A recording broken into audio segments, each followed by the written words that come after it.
You've felt it, haven't you? That moment when you've given everything, absorbed everyone else's pain, carried their emotional weight, smiled through your own exhaustion, and something inside you just stops. The compassion drains out like water through a crack, and what rushes in to fill that space is cold, sharp, almost vicious. You scare yourself with the thoughts that surface.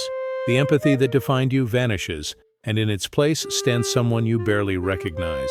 Someone who doesn't just want to withdraw, someone who wants to wound. This isn't burnout. This isn't compassion fatigue. This is something far more primal, far more psychologically significant. It's the moment an empath's shadow erupts from its cage. And Jung had a name for this sudden flip from one extreme to its opposite: Enantiodromia, the principle that everything eventually becomes its opposite when pushed to an extreme. The generous become miserly, the peaceful become violent, and the empathic become cold as stone. Before the end of this video, we'll explore the precise psychological mechanism that causes this terrifying transformation, why it happens to those who pride themselves most on feeling deeply, and what it reveals about the relationship between consciousness and shadow. More importantly, we'll examine what changes when you finally understand that this darkness isn't a deviation from who you are. It's been part of your psychological structure all along, waiting beneath every act of selfless care. Welcome to Deep Psyche Lab, where we explore the depths of human psychology through the lens of Carl Jung and depth psychology. If this kind of deep psychological exploration speaks to you, subscribe to the channel and hit the notification bell so you never miss an insight into the hidden mechanics of the psyche. Because what we're about to examine touches something most empaths have experienced, but few have truly understood. The transformation begins long before the moment of collapse. It begins with what Jung called the persona, the mask we show the world, the identity we construct and defend. For the empath, this persona becomes organized around a single defining quality: the capacity to feel what others feel, to attune, to absorb, to care. This isn't mere kindness. It's a psychological identity built on permeability, on keeping the boundaries between self and other deliberately thin. The empath's sense of worth becomes entangled with this gift. I am the one who understands. I am the one who feels deeply. I am the one who helps others carry what they cannot carry alone. But here's what depth psychology reveals. Every persona casts a shadow. Every conscious identity creates an equal and opposite unconscious identity. And the brighter you polish that conscious persona, the darker and more potent the shadow becomes. Jung observed this pattern repeatedly in his clinical work. The minister's daughter who dreams of murder, the pacifist whose nightmares pulse with violence, the devoted mother whose fantasies shimmer with abandonment. The psyche doesn't eliminate what we disown. It just relocates it to the basement of consciousness, where it gathers energy in the dark. For the empath, the shadow contains everything antithetical to that carefully maintained identity: rage, indifference, cruelty, selfishness, the desire not just to withdraw care but to actively inflict the same pain they've been absorbing. The thoughts that flicker through in moments of exhaustion: I hope they suffer. I want them to feel what they've made me feel. I don't care anymore. These aren't aberrations. These are the shadow's voice, speaking from the depths of a psyche that has been split down the middle by an unsustainable identification. Think about what actually happens in the day-to-day experience of someone who lives as a perpetual emotional receiver. They walk into a room and immediately sense the tension between two colleagues who are smiling at each other. They absorb their partner's disappointment before a word is spoken. They feel their friend's grief as if it were their own, their body responding with the same heaviness, the same constriction in the chest. This isn't empathy as conscious choice. It's empathy as constant, involuntary transmission. The boundaries between self and other don't just blur, they dissolve. And where does all of that absorbed emotional content go? The empath often prides themselves on metabolizing it, on transforming others' pain through the alchemy of their own understanding and care. But the psyche isn't actually equipped to process everyone else's psychological material. It can witness it, yes, it can hold space for it, but it cannot truly digest what doesn't belong to its own developmental process. So the emotional content accumulates. It gets stored in the body as tension, in the mind as circular worry, in the energy field as depletion. The empath becomes a psychological reservoir for unprocessed shadow material that isn't even their own. Jung wrote extensively about psychic energy, what he called libido in the broadest sense, not as sexual energy but as life force. This energy follows certain laws. It flows between opposites. It seeks balance, and when it gets dammed up in one direction, it will eventually burst through in the opposite direction with ferocious intensity. The empath dams up their psychic energy in the persona of endless giving, endless feeling, endless absorption.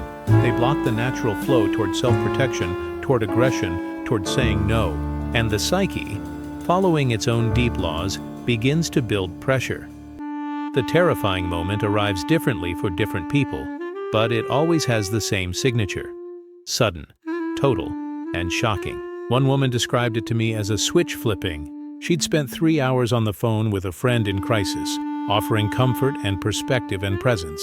When she hung up, her partner asked her a simple question, something mundane about dinner plans, and she turned on him with such cold fury that he actually stepped back. The words that came out of her mouth were designed to wound. And what shocked her most wasn't the anger itself, but the pleasure she felt in watching him flinch. For just a moment, she wanted him to hurt. Another person recounted being at a family gathering, playing the role they always played, mediating conflicts, smoothing tensions, making sure everyone felt heard and valued. 7 hours of emotional labor, and then their sister made one small, thoughtless comment, and something inside them went black. They didn't explode. They went ice cold. They said 3 sentences, each one precisely calculated to expose their sister's deepest insecurity, and then they walked out. And sitting in their car, hands shaking, they thought, "Who was that? What have I become?" This is the shadow erupting, but it's not random. It's not a personality flaw or a moral failing. It's a psychological law asserting itself. Jung called this compensation, the psyche's innate drive toward balance and wholeness. When consciousness becomes too one-sided, the unconscious will eventually intervene, often dramatically, to force a correction. The person who has identified completely with empathy, with feeling, with taking in others' emotional states has created a dangerous imbalance. They've starved one entire half of their psychological system. The part that protects, that defends, that says, this far and no further. And here's where depth psychology reveals something crucial. The shadow doesn't just contain negative qualities we've repressed. It contains energy, vitality, the power we need to individuate, to become whole. When the empath goes dark, that darkness is actually carrying something essential that's been missing from their conscious life. The ability to feel their own anger, the capacity to prioritize their own needs, the willingness to let others sit with their own discomfort instead of rushing to absorb it. These aren't weaknesses, they're necessary components of a mature, differentiated psyche. But because these qualities have been banished to the shadow for so long, they don't emerge with nuance and integration. They erupt with primitive force. The psyche doesn't know how to express healthy anger when it has only practiced suppressing all anger. It doesn't know how to set a boundary when it has spent years defining itself by the absence of boundaries. So what surfaces is often excessive, frightening, disproportionate. The empath doesn't just say no, they slam the door. They don't just withdraw care, they become actively hostile. They don't just recognize their own needs, they become temporarily incapable of feeling anyone else's pain at all. There's a Greek myth that captures this dynamic with haunting precision, though it's rarely interpreted through this psychological lens. The story of Philoctetes, the wounded healer archer whose wound produced such a terrible stench that his own companions abandoned him on a deserted island. He possessed a bow essential to winning the Trojan War, but his suffering had become unbearable to be around. For 9 years he lived alone, his wound festering, his gift unused. And when the Greeks finally returned, needing his bow, they found a man transformed by bitterness and rage. The wounded healer had become the wounded wounder. Jung would recognize this pattern immediately. Philoctetes represents what happens when the wounded healer archetype, the person whose own pain gives them the capacity to heal others, is not allowed to attend to their own wound. The wound becomes infected. The healer's gift curdles into resentment, and the very sensitivity that enabled healing becomes a source of toxicity. The empath who goes dark is Philoctetes on that island, isolated not just from others, but from the tender parts of themselves, holding a bow they can barely stand to draw anymore. In his work on psychological types, Jung noticed that individuals often develop one function of consciousness to a high degree, while leaving its opposite function primitive and undeveloped in the unconscious. For the empath, feeling function becomes highly refined. They can detect emotional nuances with extraordinary precision, but thinking function, particularly the kind of cold, logical thinking that can detach and analyze without feeling, often remains crude and childlike in the shadow. So when that shadow thinking emerges, it's harsh, absolute, without warmth or flexibility. The internal voice that shows up sounds nothing like their usual gentle self. They're all using you. Everyone is selfish. Nobody actually cares. It's all pointless. This isn't mature objectivity. It's infantile thinking, preserved in its primitive state precisely because it's been exiled from consciousness. But there's something even deeper happening here, something that touches on Jung's understanding of the self and the individuation process. The self in Jungian psychology is not the ego, it's the totality of the psyche, conscious and unconscious, personal and collective. It's the organizing principle that seeks wholeness and integration. And the self will use whatever means necessary to force development when the ego gets stuck in a too narrow identification. Illness, crisis, breakdown, eruptions of shadow material. These are often the self's way of shattering a persona that has become a prison. The empath who has built their entire identity around feeling everyone else's feelings has, in a profound sense, lost contact with their own self. They're living in service to their persona, to the role, to the identity. And the self, which wants wholeness, will eventually orchestrate a crisis. The moment of going dark is often the self's violent intervention, forcing the conscious personality to acknowledge what it has been desperately avoiding. You cannot actually carry the entire world's emotional weight. You are not infinite. You have needs, boundaries, limits that deserve respect. And if you will not honor those limits voluntarily, I will impose them through collapse. This is why the experience feels so terrifying. It's not just that the empath discovers they're capable of coldness. It's that they're discovering the ego's control is not absolute. There's something deeper running the show, something that will sabotage the persona if necessary to protect the wholeness of the psyche. That's frightening. It means you're not who you thought you were. It means the carefully constructed self-image is a fiction. It means there's a stranger living in your own psychological house, and that stranger has the keys. If this exploration is resonating with something you've experienced or observed in yourself, take a moment to like this video. These insights into the hidden mechanics of the psyche don't often surface in mainstream psychology, and your engagement helps this content reach others who are ready to look at the uncomfortable truths about empathy and shadow. Now we need to understand why this happens specifically to empaths, to those who pride themselves on emotional sensitivity.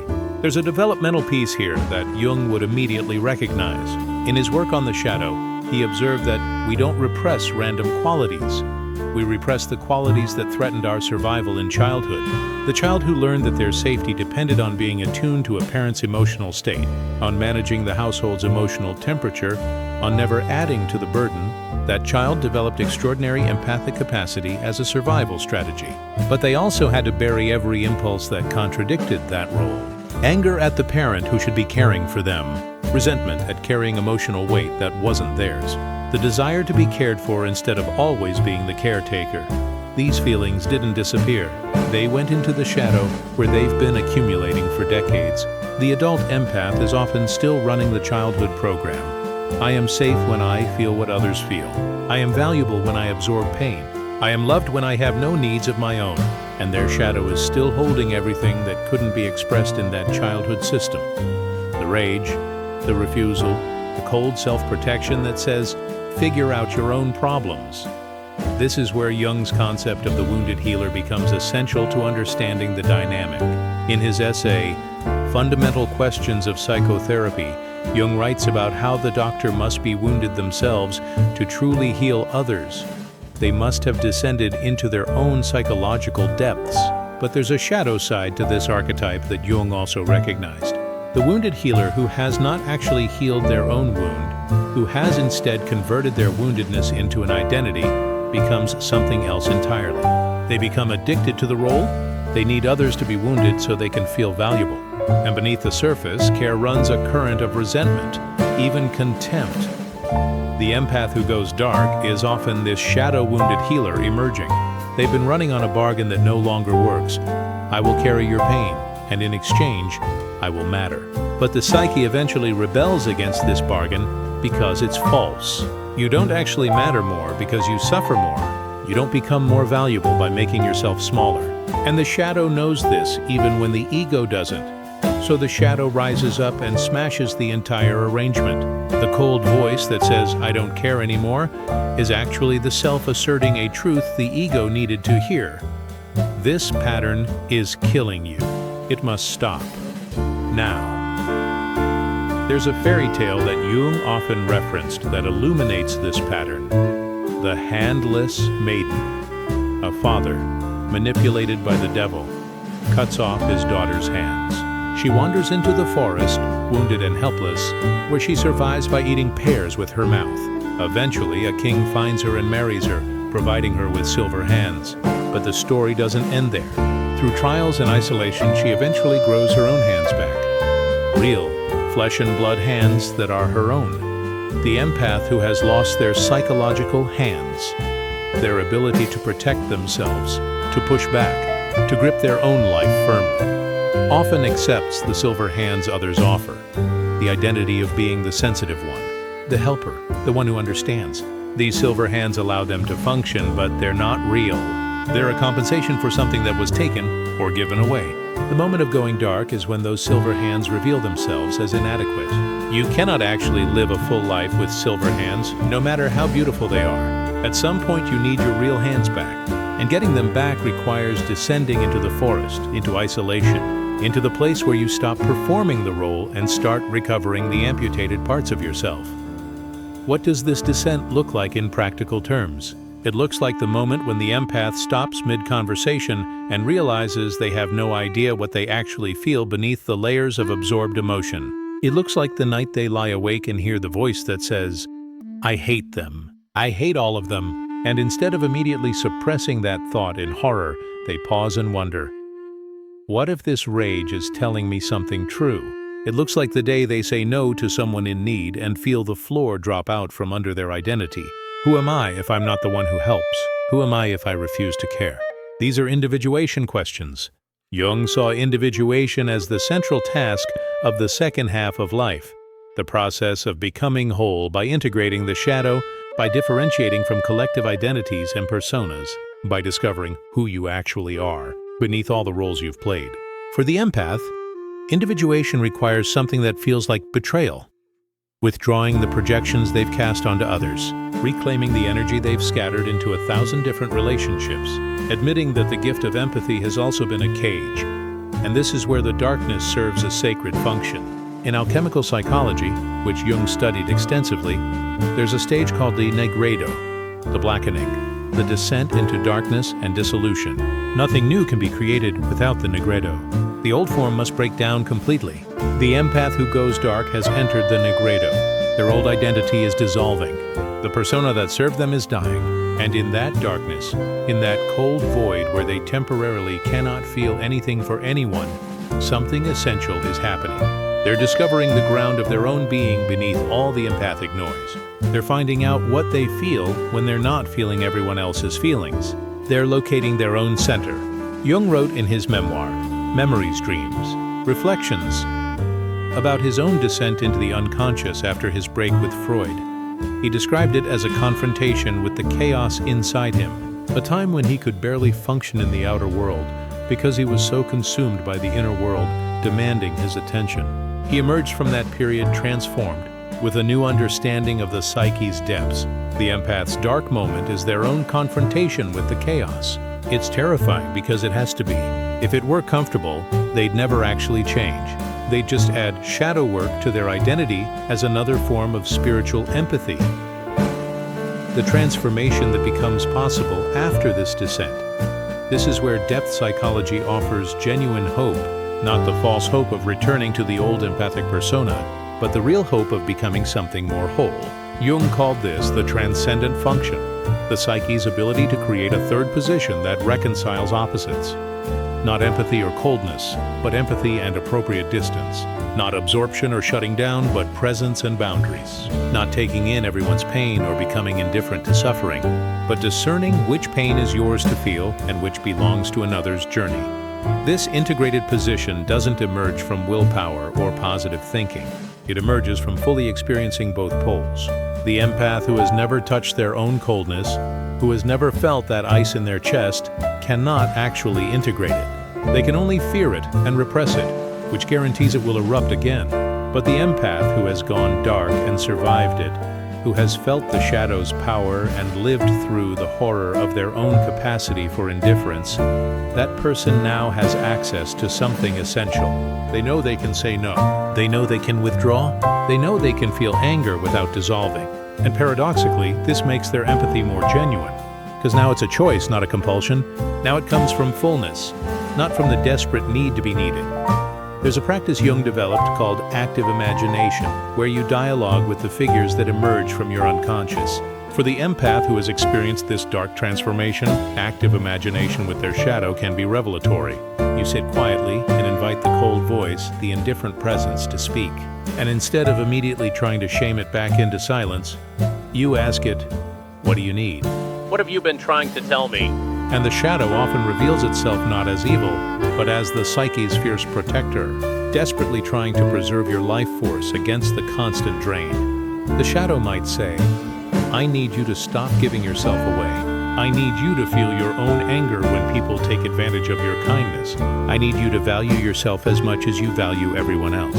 And these needs aren't pathological. They're the voice of psychological health that's been banished because it contradicted the empathic persona. Bringing these needs into consciousness, learning to honor them without swinging to the opposite extreme of total self-absorption, this is the work of integration. This is how the empath becomes whole instead of just nice.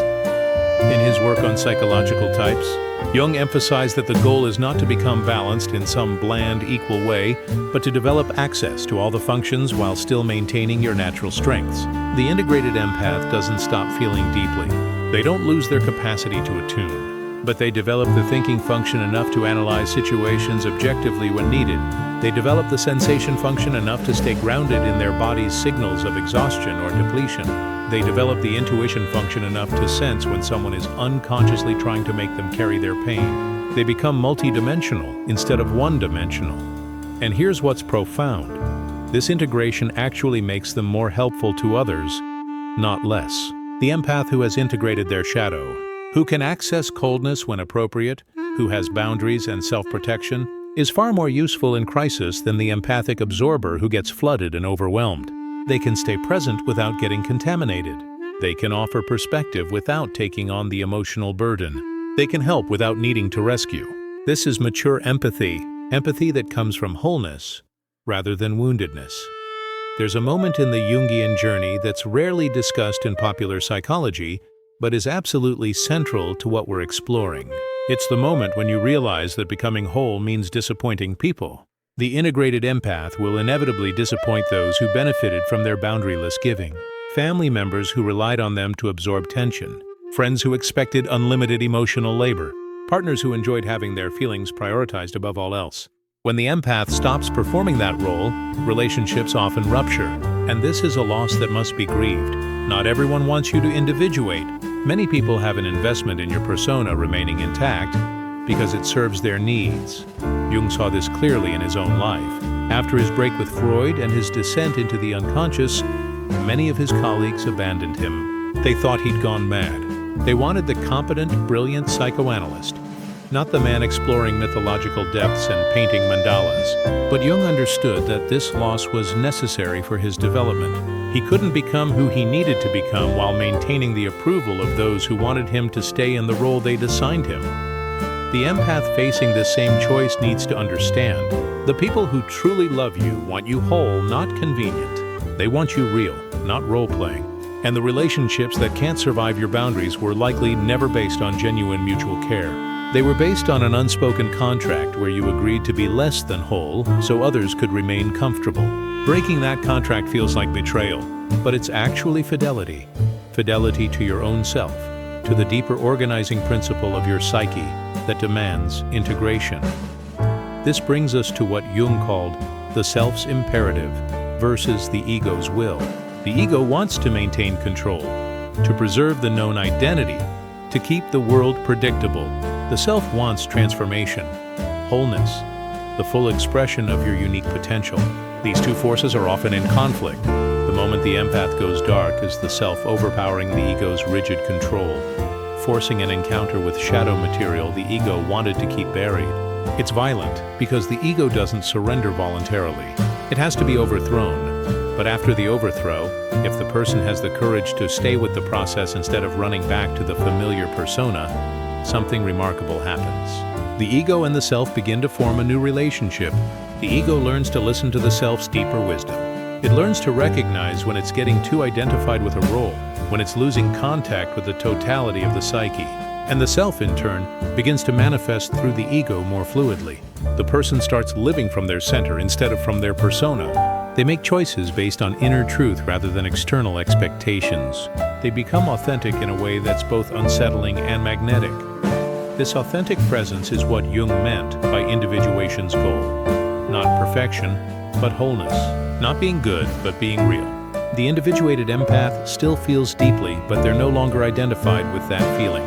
They can observe their empathy, work with it consciously, choose when to deploy it, and when to protect themselves. They've learned what every mature psyche must learn: that you cannot actually help anyone from a place of depletion, that boundaries are acts of love for both self and other, that sometimes the most compassionate thing you can do is refuse to rescue someone from their own necessary suffering. There's a final piece to this that touches on Jung's understanding of the collective unconscious and archetypes. The empath who undergoes this dark transformation is not just healing their personal psychology, they're also engaging with a collective pattern that's playing out across culture. We live in a time that desperately needs empathy, connection, understanding, the ability to feel across differences. But we've also created a culture that exploits empathy, that demands emotional labor without compensation, that valorizes self-sacrifice to the point of martyrdom.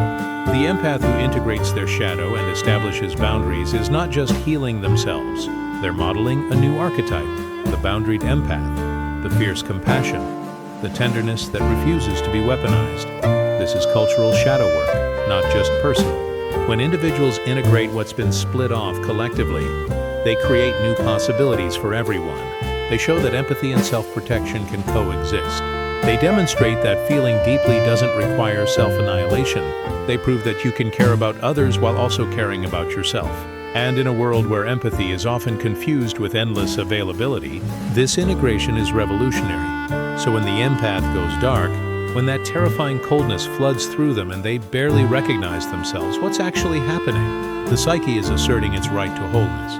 The shadow is demanding recognition. The self is intervening to shatter an unsustainable persona. And beneath the terror, beneath the guilt and shame, there's an invitation. An invitation to meet yourself completely, not just the parts you've polished for public consumption. An invitation to discover that you're larger, more complex, more powerful than the role you've been playing. An invitation to individuate. The darkness isn't the enemy, it's the medicine. It's carrying everything you've needed but couldn't access. The strength to say no, the willingness to prioritize yourself, the capacity to let others sit with their own discomfort. These qualities feel frightening because they've been exiled so long, but they're not evil. They're the missing pieces of your wholeness, returning home through the only path available: eruption from the shadow. And once you understand this, once you recognize the dark moment not as failure, but as initiation, everything changes. You stop being terrified of your own coldness and start being curious about it. You stop condemning your moments of indifference and start asking what they're protecting. You stop trying to return to the empathic persona and start building something more sustainable. A self that can feel deeply without being destroyed by that feeling, that can care for others without abandoning itself, that can be tender and fierce in equal measure. This is the gift hidden in the terror. This is what Jung meant when he wrote that the shadow is 90% gold. The very qualities we've repressed and feared often contain the energy, the vitality, the power we need to become whole. The empath's shadow contains their strength, their ability to stand alone, their refusal to be used, their holy rage at injustice, starting with the injustice they've done to themselves by giving endlessly without reciprocation. When you integrate that shadow, you don't lose your empathy. You gain something far more valuable: sovereignty over your own psyche. You become the one who decides when to open and when to close, when to absorb and when to deflect, when to give and when to receive. You're no longer at the mercy of every emotional current in the room. You're grounded in your own center, connected to your own depths, capable of presence without dissolution. This is not the end of empathy. It's the beginning of empathy as a conscious gift rather than an unconscious compulsion. It's the transformation from wounded healer to integrated healer, from empathic absorber to compassionate witness, from someone who carries others' pain to someone who holds space for others to carry their own. And that transformation, terrifying as it is how the psyche grows toward wholeness. The moment an empath goes dark is the moment they have the opportunity to become something they've never been before, fully themselves. In the end, what we've been exploring is a fundamental truth about the psyche that Jung spent his life articulating. Wholeness cannot be achieved by splitting yourself into acceptable and unacceptable parts. The parts you exile don't disappear. They gather strength in the unconscious and eventually force their way into consciousness, often explosively. The empath who has built an entire identity around being the feeler, the absorber, the one who cares, has created a massive split. And that split will eventually demand resolution, often through the very darkness they've been most afraid of. But that darkness, understood properly, isn't pathology. It's the psyche's intelligent response to a dangerous imbalance. It's the self's forceful intervention when the ego has become too rigid, too identified with a single role. It's the shadow bringing the medicine the conscious personality has been refusing. Boundaries, self-protection, the capacity to let others own their own experience. The terrifying moment an empath goes dark is actually the terrifying moment they're offered wholeness. Whether they accept that offer, whether they have the courage to stay with the darkness and extract its wisdom rather than running back to the familiar empathic persona, that determines whether the crisis becomes transformation or just temporary collapse. Jung would say this is the critical juncture of individuation, the moment when the psyche offers you the chance to become real, and the ego must decide whether it will defend its illusions or submit to the deeper intelligence of the self. Your empathy was never meant to be a cage. It was meant to be one gift among many, one capacity and a full spectrum of human response. Reclaiming your wholeness means reclaiming all of you. The light and the shadow, the tender and the fierce, the one who feels everything, and the one who sometimes feels nothing at all. Both are true. Both are you. Both are necessary. The psyche doesn't want you to be only light. It wants you to be whole, and wholeness includes the dark. This channel explores psychology for self-understanding and is not a substitute for professional therapy. If this exploration touched something in you, I want to hear about it. Leave a comment with a single word that captures what you're integrating right now. Maybe it's boundaries, or shadow, or sovereignty, or fierce. Whatever word emerges, that's your psyche speaking. Thank you for going this deep with me. This is difficult material that most won't engage with, and your willingness to look at the uncomfortable truths about empathy and shadow means you're doing real psychological work. If you found value in this exploration, like this video, and subscribe to Deep Psyche Lab for more insights into the hidden mechanics of the psyche. Hit the notification bell so you catch the next deep dive. Until next time, honor the darkness you carry. It's been trying to save you all along.